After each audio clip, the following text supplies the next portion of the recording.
भाइयों, मुझे यहाँ आकर केरल विधानसभा के रजत जयंती समारोह में शामिल होने से प्रसन्नता हो रही है।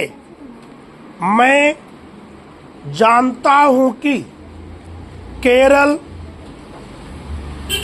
के लोगों के लिए यह बहुत महत्वपूर्ण अवसर है। किसी भी सामाजिक या राजनीतिक प्रणाली का आकलन करने के लिए 25 वर्ष का समय बहुत कम दिखाई देगा, परंतु केरल के लोग समय के बदलते रंग के साथ अपने आप को ढालने में बहुत चुस्त हैं। अतः मैं समझता हूँ कि इस प्रकार का समारोह एक विशेष महत्व रखता है।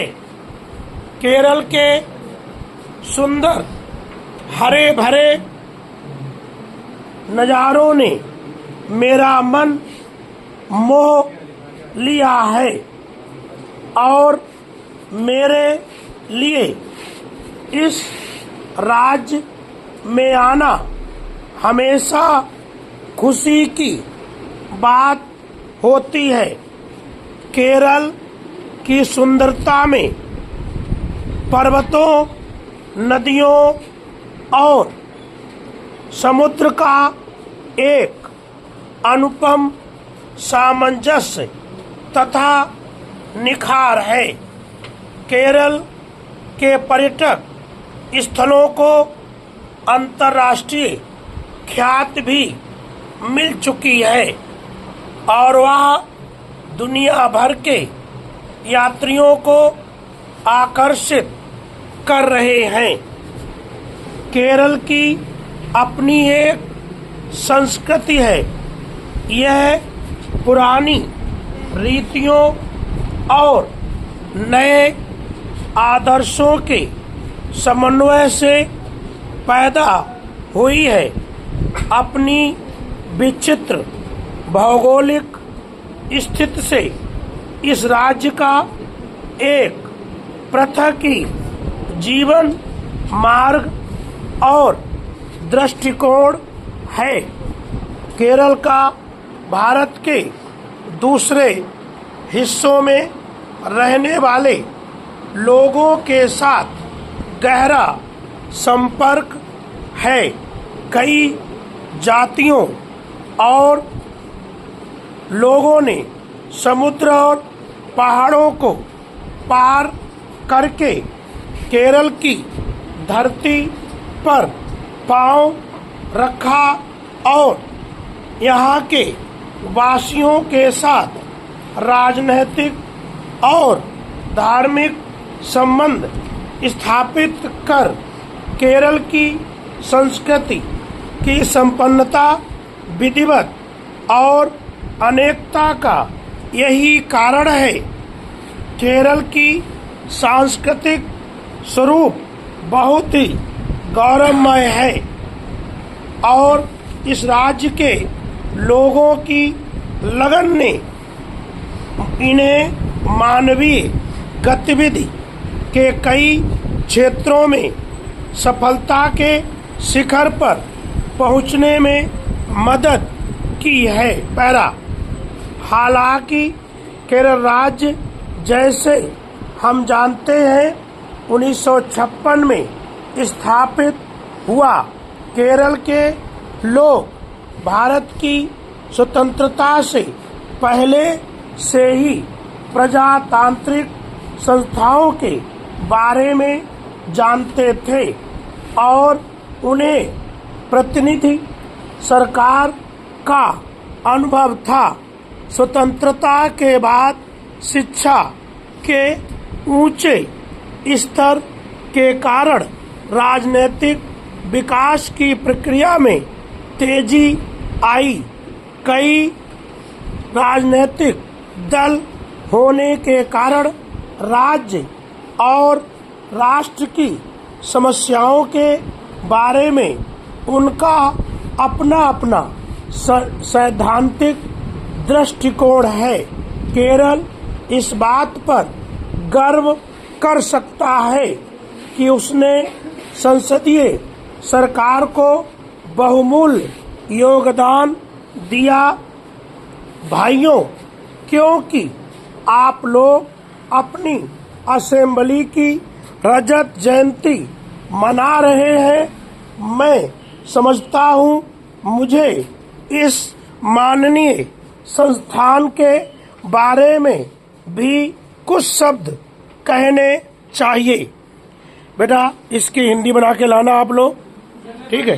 कल हम टाइप करवा पढ़ दो, और अच्छी बात है, राजा बेटा हो, ठीक है? पढ़िए पढ़िए। भाइयों, मुझे यहाँ आकर केरल विधानसभा के रजत जयंती समारोह में शामिल होने से प्रसन्नता हो रही है। मैं बैठा लो। केरल के लोगों के लिए यह बहुत महत्वपूर्ण अवसर है।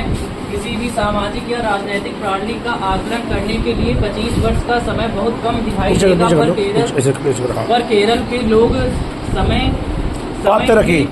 समय के बदलते रंग के साथ अपने आप को ढालने में बहुत चुस्त हैं। अतः मैं समझता हूं कि इस प्रकार के समारोह ने विशेष महत्व रखता हूं। केरल के सुंदर हरे भरे नज़ारों में मेरा मन मोह लिया है, और मेरे लिए इस राज्य में आना हमेशा खुशी की बात होती है। केरल की सुंदरता में पर्वतों, नदियों और समुद्र का एक अनुपम सामंजस्य दिखाई तथा निखार है। केरल के पर्यटक स्थलों को अंतर्राष्ट्रीय ख्यात भी मिल चुकी है, और इसे दुनिया भर वहाँ दुनिया भर के यात्रियों को आकर्षित कर रहे हैं। केरल की अपनी संस्कृति है, या पर पुरानी रीतियों और नए आदर्शों के समन्वय पैदा हुई है। अपनी विचित्र भौगोलिक स्थिति की स्थिति से इस राज्य का एक पृथक ही जीवन मार्ग और दृष्टिकोण है। केरल का भारत के दूसरे हिस्सों में रहने वाले लोगों के साथ गहरा संपर्क है। कई जातियों और ऊंचे लोगों ने समुद्र और पहाड़ों को पार करके केरल की धरती पर पांव रखा है, और यहाँ के वासियों के साथ राजनीतिक और धार्मिक संबंध स्थापित कर केरल की सांस्कृतिक की संपन्नता, विविधता और अनेकता का यह कारण है। यही कारण है। शाबाश। केरल की सांस्कृतिक स्वरूप और बहुत ही गौरवमय है, और इस राज्य के लोगों की लगन ने इन्हें अब तो पढ़ो इसके आगे, पढ़ो हाँ, तो पढ़ो इसके आगे। लगन ने इन्हें हाथ रखो। लगन ने इन्हें मानवीय गतिविधि के कई क्षेत्रों में सफलता के शिखर पर पहुंचाने में मदद की है। हालांकि केरल राज्य जैसे हम जानते हैं, बात रखो, 1956 में स्थापित हुआ। केरल के लोग भारत की स्वतंत्रता से पहले से ही प्रजातांत्रिक संस्थाओं के बारे में जानते थे, और उन्हें प्रतिनिधि सरकार का अनुभव था। स्वतंत्रता के बाद शिक्षा के ऊंचे स्तर के कारण राजनीतिक विकास की प्रक्रिया में तेजी आई। कई राजनीतिक दल होने के कारण राज्य और राष्ट्र की समस्याओं के बारे में उनका अपना सैद्धांतिक दृष्टिकोण है। केरल इस बात पर गर्व कर सकता है कि उसने संसदीय सरकार को बहुमूल्य योगदान दिया। भाइयों, क्योंकि आप लोग अपनी असेंबली के रजत जयंती मना रहे हैं। मैं समझता हूँ मुझे इस मानवीय संस्था के बारे में भी कुछ शब्द कहने चाहिए। मुझे तालिबान बच्चा पढ़ा बताओ, तालिबान बच्चों को बच्चा पढ़ा। बहुत बढ़िया, गुड, बहुत अच्छे। देखिए ऐसे सबकी नौकरी लग जाएगी, थोड़े मेहनत कर लो।